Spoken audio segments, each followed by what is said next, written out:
инициативе министра просвещения с 30 по 31 октября проводится областной этап республиканской олимпиады для сельских школьников.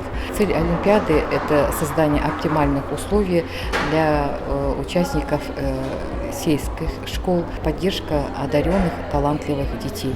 По Павлодарской области в Олимпиаде принимают участие 645 участников. Проходит на базе по предметам общественно-гуманитарного направления, проходит на базе инновация для одаренных юношей, по предметам естественно-научного направления на базе инновация для юношей.